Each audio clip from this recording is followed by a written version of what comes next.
spend the time actually understanding your client, the persona, what they like, what they do, why are they ideal, what are those things that they're interested in. It's hard work, it is, but again, it allows you to, when you start getting out there and creating this content on the social web, it gives you that steam to continually create on an ongoing basis. An interesting thing on Facebook that you can do that allows you to actually get a sense of how many people are within your, your target audience. You can, I don't know how many of you guys know this, but you can actually go to their ad platform, and when you go through the process of as if you're creating an ad, but you can create, you can start to target those people, and you can essentially target what their likes would be, how old they are. You can go through a whole list of demographics, and you come out with a number of those people in Canada or wherever you're targeting. How many of those people are actually on Facebook that you're trying to reach? So it's one of those things I do a lot for clients, sometimes to give them a sense of the opportunity that's on Facebook, or if there's really no opportunity for them specifically on Facebook. So again, it's something that you can do while you're creating that persona. Developing a content pyramid, and this goes back to what Adam was saying with the photography business. Again, after you've created that persona, start to think about the categories of content that you're going to be creating on an ongoing basis. So for me, at Fruition, we do a lot of case studies. So that's one category, or how-tos. We do a lot of work philosophy, how we work. I'll get off the phone with a client, I'll create a blog post. All right? Because that gives people an understanding of who I am and what we do, because it's important. I mean, people do business with people they like. You guys have your own particular categories. You got to start coming up with that pyramid of content, and it's going to be, again, there's going to be 80% of it's going to be in one category, and it's going to start to filter down. But again, once you have those categories, and you start thinking of the ideas of the type of content and start filling those buckets, it's really a lot easier to continue, because that's the hardest part. Is most people just kind of start, which is fine, but they just don't have that momentum, and things don't, it takes a lot of time, and it doesn't happen overnight. And that's the other thing that most people, I think, can't get their head around. On the promotional side, because I know we're talking a lot about creating content that's useful, obviously, but you can, once you've kind of created that useful content online, you can promote on Facebook. It's just that you have to sprinkle it, and any type of campaign that you've kind of created through other channels, you can put on there. But again, you just got to be very leery of the fact that you can't make it overt. And that's simply, and if I could scratch campaign out of your vocab, there's no such thing as a social media campaign.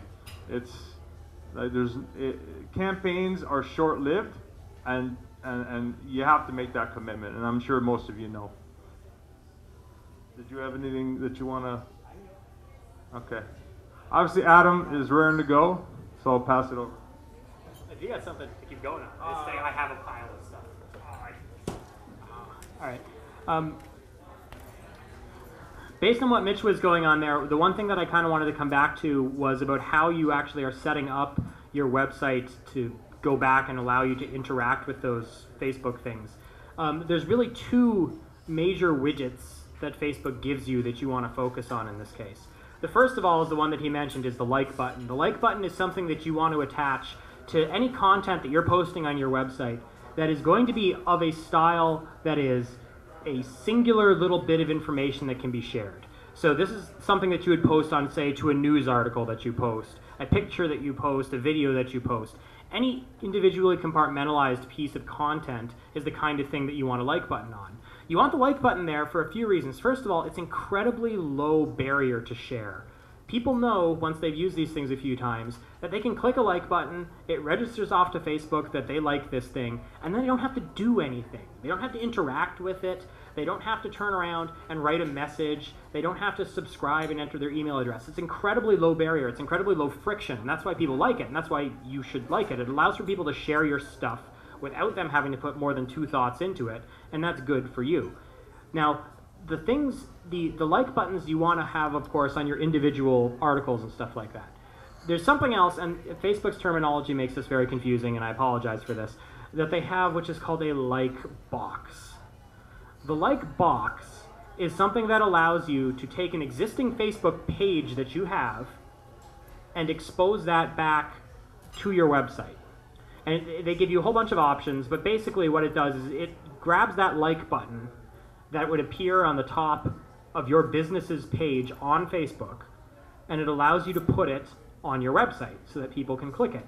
That's really the far more powerful button, in my opinion, because what that allows you to do is that allows you to get people who are not currently on Facebook but are interacting with a fully branded experience that you control to then go click like and then be subscribed to your feed on Facebook.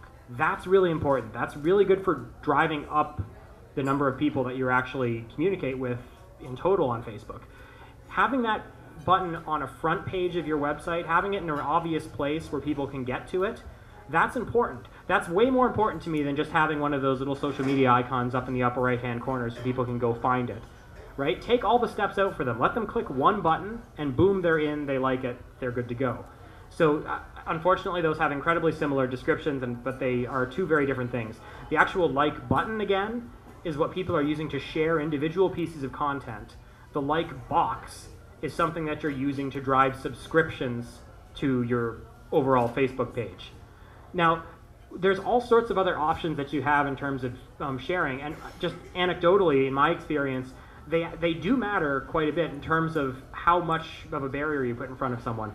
I'm the managing editor of a big music website, and what we did a few weeks ago was that we switched out all the little social icons that were appearing under our news articles, and we went for just one provider. There's this company called Share This that allows you to put a whole bunch of buttons and crap under your thing.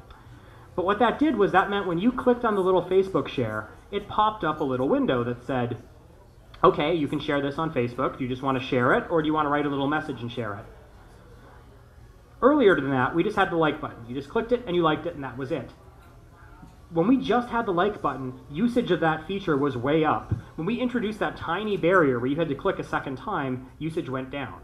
You want to make sure that you're giving people the easiest possible way to interact with you on there. You don't want to put any more barriers in their way. And then what we've also found is the actual interactions that, the actual things that we're putting out onto Facebook, even though we're creating our own content, it's still not necessarily content that is Facebook content, and that's where we started to see a differentiation. So we're a news site. We post, say, 10 or 12 articles a day. Each of those news articles we import into our Facebook page using any of the tools that are out there for you that'll take something that you've written on your blog and plunk it onto Facebook. And those get a little, a moderate amount of interaction. So I just did an experiment last night. The last article that we posted, and this is a punk music website, was a contest. We were giving away a Dead Kennedys DVD or something like that someone had given us. That post went out on Facebook, and it got 2 or 3 likes, 2 or 3 shares, but not really much interaction with it there. People may have very well followed the link to our website, but there wasn't a lot of visible interaction. I went on 5 minutes later, and I wrote a post under our Facebook page that said, "Favorite Dead Kennedys song, go." And an hour later, there were 85 comments under it. Because it was something that was question-based. It was something that directly engaged with the people that, interacted with the site. It was something that encouraged them to respond right then and there and to get involved. It wasn't simply just a link. So what we've learned is we kind of have to do both. We have to, of course, import the content that's on our website, but we also have to use the platform to engage with people in the way that they're expecting to be engaged with on the platform. So that's kind of what we've learned there. So that's my lesson for you. Now, again, that's probably an extreme number in terms of an hour, but Punk News has something like I think there's around 10,000 fans that are on that page, so your scale is going to be different depending on what size of group you're dealing with. But the principle is the same, is that you're asking people something. You're directly saying to them, hey, answer this question. You're not just providing them with a link.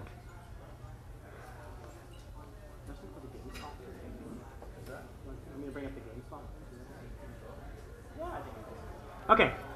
Based on that, too, the other thing that we wanted to bring up to you is that there was something that's been in the news a little while ago. Bloomberg posted about this, and that was that GameSpot, JCPenney, and Nordstrom's all recently killed their Facebook stores. And by Facebook stores, I mean that they had Facebook fan pages in the same way that you guys have them, but on there they had paid someone to go put in a deeply integrated shopping experience on one of the tabs on there. And they went and they found that they were not getting the traffic through those at all to pay for them, so they went and they shelved them. And then the commentators all jumped in. They said, "Ooh, what does this mean for Facebook?" Well, what it means for Facebook is that the lesson you should take out of something like that is that you can't force context onto people. When people are on Facebook, they're on Facebook to chat with their friends, to look at photos, to talk to people. They're not there to shop. So even though you give them the full shopping experience, that's not what they're there to do. And to actually, make the case to them that, oh, you shouldn't just go to our website, you should be shopping on our Facebook page, is a little bit of wishful thinking. Now, you guys aren't going to run out and create web shops, but that should inform how you guys are using Facebook. You should be using it in a way that interacts with people the way that they want to be interacted with, the way that they're currently interacting with people there. You don't want to go and sink a whole bunch of investment, a whole bunch of time into trying to make Facebook a carbon copy of your existing business that is off of Facebook. Because even the big guys, the guys that have money, GameSpot, who killed their store, had something like 3.5 million likes on that page, yet they still couldn't make any money off the store. And the reason they couldn't is because people aren't on Facebook to shop. So you want to make sure that you're using these tools in a way that interacts with the community and how that community is trying to use it. Don't try to force these tools to be something that they aren't. And don't fall into the trap of thinking that, well, just because you're interacting with people on Facebook, you can't pull them away from there to your website for something like shopping. Any questions? Any other questions? Yeah. I find it a challenge to work with your personal profile versus your business profile, to keep them clearly separate. So the question is, how do you separate your personal versus your business profile? I guess my first question back to you would be, is it a time challenge or is it more of what to do with them challenge? It's more of a what to do with it, because I find that a lot more people wanting to talk to you on my personal profile and moving them over to talk about business on my page. Well, I can tell you what I do. I did this about 6 months ago on all my social networks. I created a profile. I guess I can't do it on Twitter because it's not enough. But on my about 6 months ago, I posted on Facebook on my kind of about section. My policy is this is for my friends and family, and for a very small, specific amount of people who I respect and trust. And unless you walked by me in a mall and said hello, and maybe we actually go out to have a coffee, this is not for you. And I have a page where I talk about business and marketing and blah blah blah blah. So I direct them from there to the page. So and I literally only follow friends and family. I have less than 50 people on my Facebook. That's how so being very kind of clear on the distinction, when I almost call it a landing page strategy. People probably contact you is because you haven't been clear on what that distinction is yourself, and you haven't communicated it on when they actually get to that page. When you get a friend request, you said that, no, I don't want to be your friend, go to my page. Basically, yeah. But if they look at my but again, that's the way I do it, because I don't use Facebook for business. Fruition, our clients aren't on Facebook. Our clients that we are trying to get don't come through us through Facebook. Our clients we work with, some of them are using Facebook, some of them aren't. But it's just a matter of it's okay to be honest with people. It's okay to say this isn't, I don't do, this is where kind of, I know this is just for personal, this is not, it's okay. People, I would rather be like that, but again, if it's, that's more of a personal thing that I do. It's, I do that on LinkedIn too. I have a policy on LinkedIn that I try to have it under 100 people, and I just try to get people that I know. And if you reach out to me, we need to have a conversation. I'm finding in my industry, I'm a realtor, Yeah. that a lot of my colleagues are have more interaction with their clients on their personal profiles than on their business. They're not necessarily talking about houses that they're selling. It's talking about Okay, so my next question would be, maybe it's the Facebook page isn't for your type of business.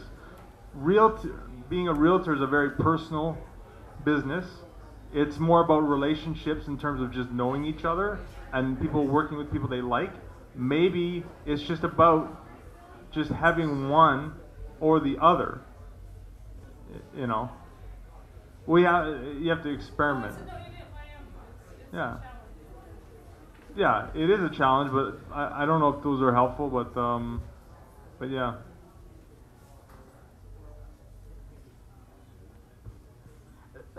Kathy, you're a lot like the tourist attraction that I was trying to have nameless there. And that is, because of the nature of your business, people don't necessarily interact with their realtor in between the periods where they're buying a house. So the people that you're interacting with on a day-to-day basis, on a personal basis, because you're building your personal brand and you're building rapport to them, in that case, it's okay for you to use whatever tools necessary that drives your business result there, that drives that relationship. And if that's a personal page, that's a personal page. Where something might come in for you is though, once you've sold that house, once you've helped them buy that house, taking that experience then and making sure that their friends and family know that they've worked with you. Because that's the referral that you can help drive out through the circles of friends on there. You have a business that might be very tough to build a regular subscriber base of people listening to what you as a business will say day to day, just because it's just one of those businesses where people just tune you out in between the times when they need you. She can talk, like you were mentioning before, she can talk about things that are related to what people are interested in, like housing stuff, housing tips and gardening and home organization. We can talk about those things in between. Yeah. What's your name? Jocelyn. What Jocelyn just said was that she can talk about things in between that will interact with people, housing tips, gardening, home renovation, stuff like that. So that is very true. It depends on your business page to give people reason to go in there. You have to at some point draw the line as to where you want to use your personal account. The reason you might want to just try to stay away from the personal account, and I should be standing, I'm a bad film person. The reason you might want to just try to go away from that is because you're losing out on some of those things that they give you as a business. You're losing out on the stats that they give you, all the analytics and stuff, all of the numbers that you can use to say, how much am I interacting with people and how often. And what you'll also find is if you become wildly successful, at some point they're going to cap you, and I think it's 5,000 right now? Is it 5,000, 500? They're going to cap your personal account at that many people. So they don't want you necessarily interacting with people that much. And what we found is that some people that are celebrities that had personal accounts that they once used to go out and communicate with people, they hit that same limit. So then they just stopped and saying, well, you know what? Yeah, there's my Bob personal account, but that's only for friends. And then there's also the Bob fan page. I've actually spoken to a few teachers at schools that have used that fan page method as a way of communicating with their individual students, because they didn't want to run into that situation where they were a friend with a student online and then they saw some picture of them doing a keg stand somewhere. So what they did then was that they kept their personal account private, and they went and they created the, this is Mr. Smith's from, Math 4A's fan page, and used that to actually drive their interaction. So you can repurpose these things and use them in whatever way you need to communicate with them. But generally the fan page just gives you all the tools, and you're safe when they, make changes and stuff. So we have other stuff to talk about, but do you guys have any questions or things like that? Because that's far more interesting to me.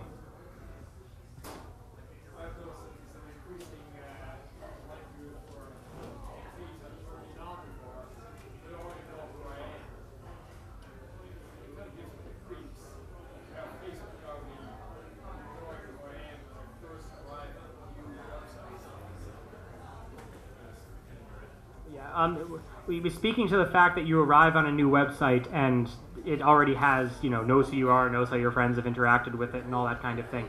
The thing that's facilitating that is this whole open graph system, which I don't want to get too technical, that Facebook uses. Basically, if you want to avoid that, you should be logging out of Facebook before you go on to any of these sites. But the privacy game with Facebook is always, a little bit of a moving target. So. Again, the thing behind that is to create a better experience on the site. So I mean, it's just if you're paranoid, log out. If you want that, if you want to experience, what they're trying to give you in terms of just a better experience on those sites, then by all means. Sorry.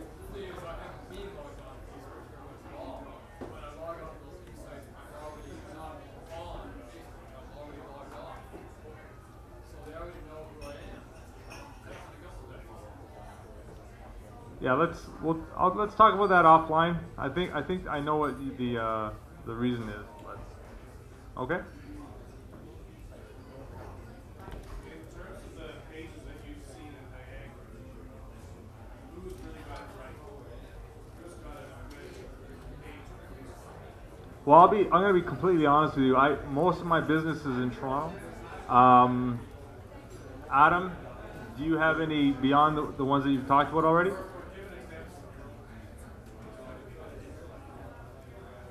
I think generally the schools around here have done pretty good, and by that I mean Brock and Niagara College have both done fairly well with it. Now, part of the reason is because they have people that they have hired to manage these things day to day, so there's of course someone to sit there and post things, but in general they're doing the right things. They're leaving the wall on the Facebook open so that it's showing things that anyone is trying to post and share. It's not just showing their messages.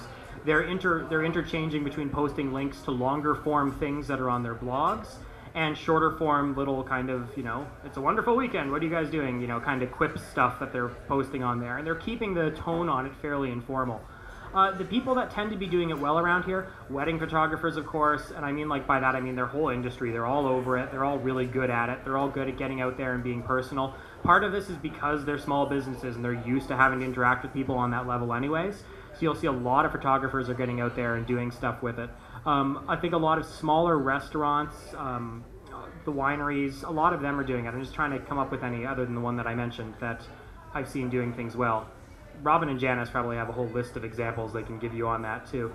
But the one thing that I found though, and this is something that I wanted to bring up, was that don't try to come up with weird schemes to get people to interact with your page, because I think in the long term they don't work.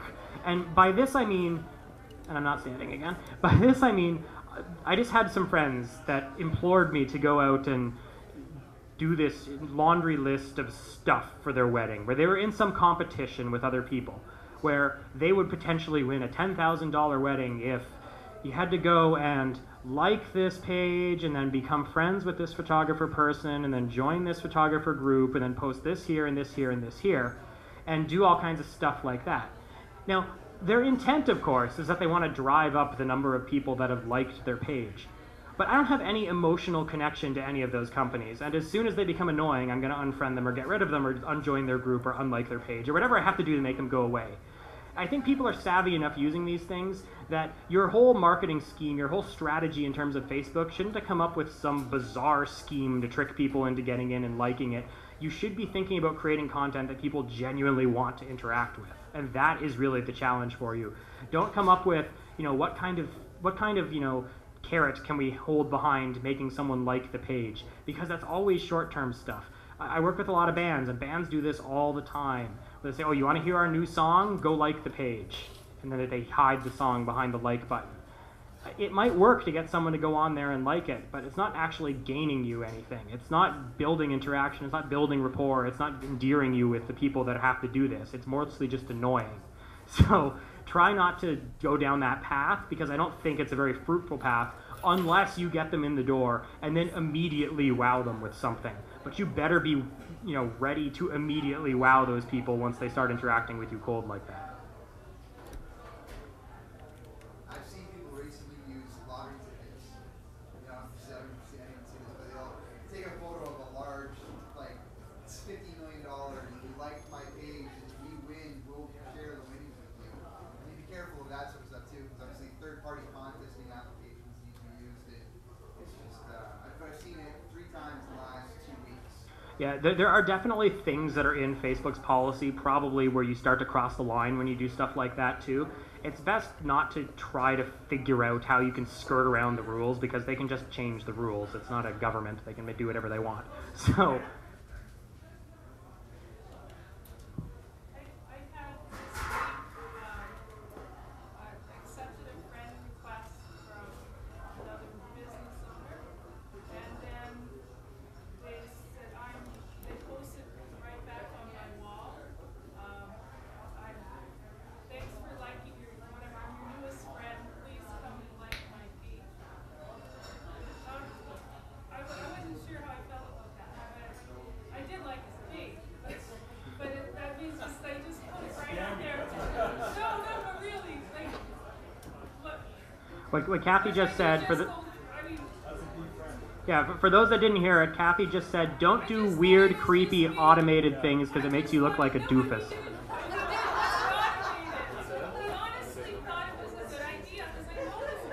Oh, okay.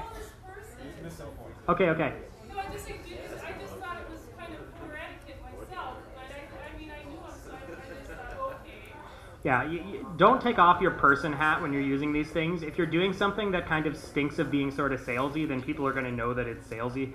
And you have channels for that. You can purchase advertising. You can write your website to be as salesy as you want. But when you're interacting with someone and basically you're in their living room, try to respect the way that they're using that. That's what you're getting at with that.